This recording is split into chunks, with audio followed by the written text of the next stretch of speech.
दोस्तों आज हर कोई इंसान अमीर बनना चाहता है तथा बहुत सारी संपत्ति बनाना चाहता है। परंतु ज़्यादातर लोग असली संपत्ति इकट्ठा करने की जगह नकली संपत्ति इकट्ठा कर लेते हैं और उसे ही असली संपत्ति समझते हैं। और ऐसा वो जानबूझ के नहीं करते हैं, दरअसल उन्हें पता ही नहीं होता है कि वो नकली संपत्ति इकट्ठा कर रहे हैं। तो दोस्तों आज की वीडियो में हम सीखेंगे कि हम कैसे नकली और असली संपत्ति में अंतर करें। जी हाँ दोस्तों, मैं बात कर रहा हूँ असेट्स और लाइबिलिटीज़ की। तो नमस्कार दोस्तों, स्वागत है आपका अपने यूट्यूब चैनल मनी इन्वेस्ट में। और हाँ दोस्तों, आपने अगर इस चैनल को अभी तक सब्सक्राइब नहीं किया है तो इसे सब्सक्राइब जरूर कर लें, जिससे कि आपको अगले वीडियो की नोटिफिकेशन मिलती रहे।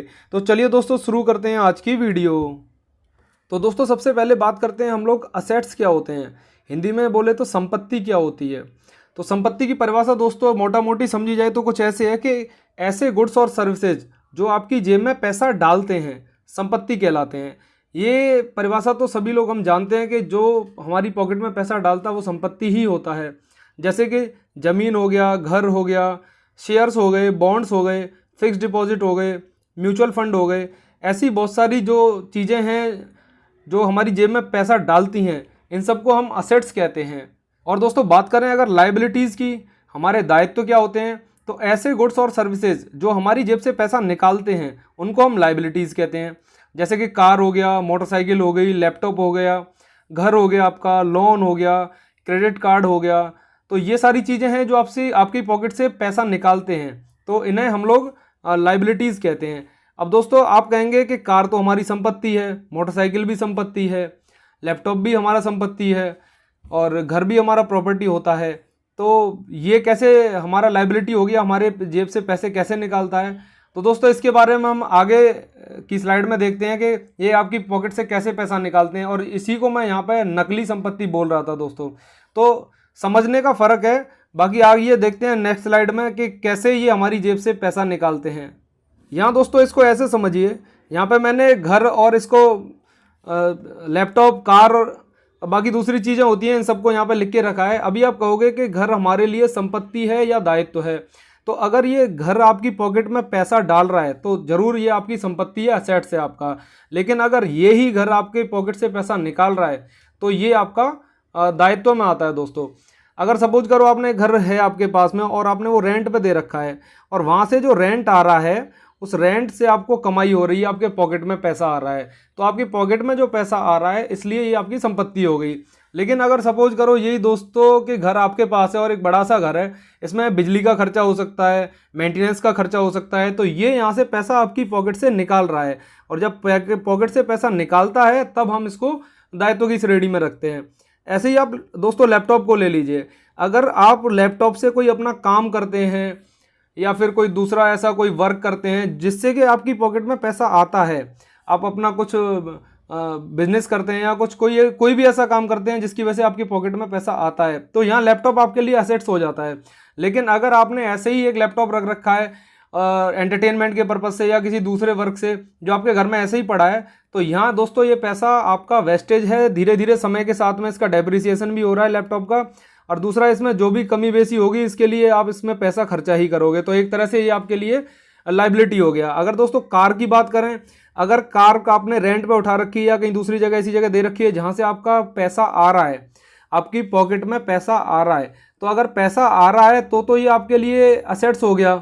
और अगर आपकी पॉकेट से ये पैसा निकाल रही है, अगर ये आपके घर पे खड़ी हुई है, ऐसे ही वेस्टेज है एक तरह से, तो समय के साथ इसका भी डेप्रिसिएशन होगा और ये भी आपके पॉकेट से पैसा निकालेगी, क्योंकि समय के साथ इसमें मेंटेनेंस भी चाहिए, बाकी चीज़ों का खर्चा भी चाहिए, तो ये भी यहाँ आपके लिए लाइबिलिटीज़ हो जाती है। तो दोस्तों चीज़ एक ही है, लेकिन संपत्ति और दायित्व में थोड़ा सा फर्क हो जाता है। तो जो भी आपके पॉकेट में पैसा डालता है वो आपकी संपत्ति हो गई है, और जो आपकी पॉकेट से पैसा निकाल रहा है ऐसी ही चीज़ें आपकी लाइबिलिटीज़ में आती हैं दोस्तों। अभी दोस्तों हम बात करते हैं कि एक अमीर कैसे और अमीर होता जाता है और एक गरीब कैसे गरीब बनता जाता है। सपोज करिए दो पर्सन्स थे जो एक साथ जॉब करते थे, एक अमीर हो गया और एक गरीब रह गया। कारण क्या था? असेट्स और लाइबिलिटीज़ का ही डिफरेंस था। एक बंदे ने अपने असेट्स को समझा और उस पर काम किया, और एक बंदे ने कुछ समझा ही नहीं और वो अपनी लाइबिलिटीज़ को ही असेट समझता रहा, और यहाँ वो आज भी गरीब का गरीब है। इसको आप ऐसे समझिए दोस्तों, ये दोनों पर्सन्स को सेम सैलरी मिलती थी, ठीक है। धीरे धीरे समय के साथ में इसने अपने असेट्स बनाने शुरू कर दिए। इसने यहाँ पे शेयर्स में, बॉन्ड में, और जो है और दूसरा चीज़ से जो इंटरेस्ट आता था वहाँ सब अपना पैसा इन्वेस्ट किया, फिक्स डिपॉजिट किया, म्यूचुअल फंड में डाला। यहाँ से जो इंटरेस्ट आया, इंटरेस्ट से इसने अपना लाइबिलिटीज़ पे खर्चा किया, जिसकी वजह से क्या हुआ, इसका असेट्स तो बना ही रह गया, बाकी जो इसका पेमेंट था और उसका जो इंटरेस्ट आया, बाकी चीज़ जो पैसा आया उससे इसने अपने ऊपर खर्चा किया। ऐसा नहीं है कि जो अमीर आदमी है उसके पास में लग्जरी नहीं होती है, सबसे ज़्यादा लग्जरी चीज़ें अमीर ही खरीदते हैं। लेकिन गरीब क्या करता है, यहाँ पर सैलरी उसके पास जैसी आती है वो सबसे पहले अपनी लाइबिलिटीज़ पे खर्चा करता है। वो सबसे पहले सोचता है क्यों ना एक कार ले लूँ इस पैसे से, क्यों ना क्रेडिट कार्ड से कुछ सामान लिया उसका ये सब बिल भर दूँ, या फिर दूसरा कुछ ईएमआई वगैरह है वो सब कर लेता है। उसकी मैक्सिमम सैलरी का पार्ट यहाँ पे लाइबिलिटीज़ में चला जाता है दोस्तों। अब उसके पास जो कुछ भी बचता है तो वो फिर यहाँ पे अपना असेट्स बनाता है और बाकी वो सेविंग करता है, जिसकी वजह से उस पर बहुत कम ही पैसा बच पाता है असेट्स के लिए, इसलिए वो गरीब का गरीब ही रह जाता है। यहाँ पे दोस्तों हमारे पास सैलरी आती है तो हम लोग क्या करते हैं, सबसे पहले अपने खर्चों को निकालने के बाद में जो पैसा बचता है उसको इन्वेस्ट करने की सोचते हैं।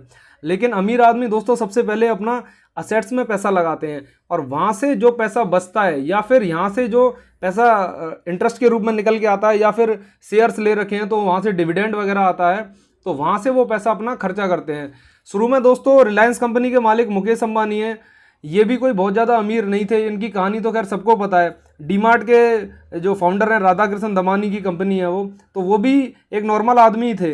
वो इस असेट्स और लाइबिलिटीज़ को पहचान गए और उन्होंने समय के साथ में अपनी ग्रोथ कर ली। तो दोस्तों मैं यहाँ ये कहना चाहूँगा, अगर आप भी इसके अंतर को पहचान लेते हैं तो आप भी यहाँ से एक अच्छी ग्रोथ कर सकते हैं। असेट्स और लाइबिलिटीज़ में थोड़ा सा ही अंतर रहता है। हम जिस चीज़ को असेट समझते हैं दरअसल ज़्यादातर लोगों की लाइबिलिटीज़ ही होती हैं वो, जिन्हें वो असेट समझते हैं कि बोलो हमारे पास तो कार है, बाइक है, लैपटॉप है, कंप्यूटर है, ये हमारा असेट्स ही तो है। लेकिन दोस्तों वो एक्चुअल में उनकी लाइबिलिटीज़ ही होती है। असेट्स अगर आदमी समझ जाए कि इससे मेरे पॉकेट में पैसा आ रहा है तो अपना असेट्स बनाना शुरू कर देता है और वहाँ से धीरे धीरे उसकी ग्रोथ शुरू हो जाती है दोस्तों। तो मैं ये वीडियो इसीलिए लेके आया था कि आप संपत्ति और दायित्व का जो माइनर सा डिफरेंस है उसको समझ पाएँ। तो यहाँ दोस्तों मैं यही कहना चाहूँगा आपसे कि आपके पास में जब भी सैलरी आती है तो आप सबसे पहले अपने असेट्स के लिए इन्वेस्ट करने के लिए पैसा निकाल लें, उसके बाद में आप खर्चे के लिए पैसा दें। लेकिन हम जनरली क्या करते हैं, हम सबसे पहले अपने खर्चों को निकालते हैं, अपने शौक को पूरा करते हैं, उसके बाद जो पैसा बचता है उसको इन्वेस्ट करने के लिए सोचते हैं। और लेकिन एक अमीर आदमी की सोच वही होती है कि मैं पहले इसको इन्वेस्ट करूंगा, फिर वहाँ से जो रिटर्न आएगा उस रिटर्न से मैं अपने लग्जरी लाइफ जो है जीऊँगा।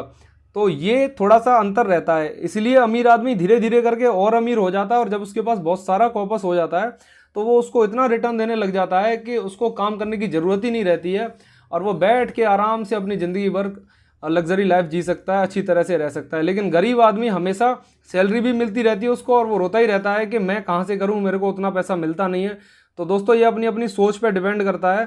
थोड़ी सी सोच आदमी को बदल सकती है, उसकी लाइफ स्टाइल को बदल सकती है और उसके आगे वाली पीढ़ियों को भी बदल सकती है। तो आज आप सही तरह से सही जगह इन्वेस्ट करते हैं तो आप लंबे समय में आप और आपके बच्चे भी, जो आगे वाली पीढ़ी है, उनको भी आप ये सब सिखा सकते हैं और उन्हें बता सकते हैं कि कैसे आप थोड़ा थोड़ा पैसा इकट्ठा करके ही एक अच्छी ग्रोथ बना सकते हैं। दोस्तों मनी इन्वेस्ट चैनल को देखने के लिए दोस्तों आपका बहुत बहुत धन्यवाद।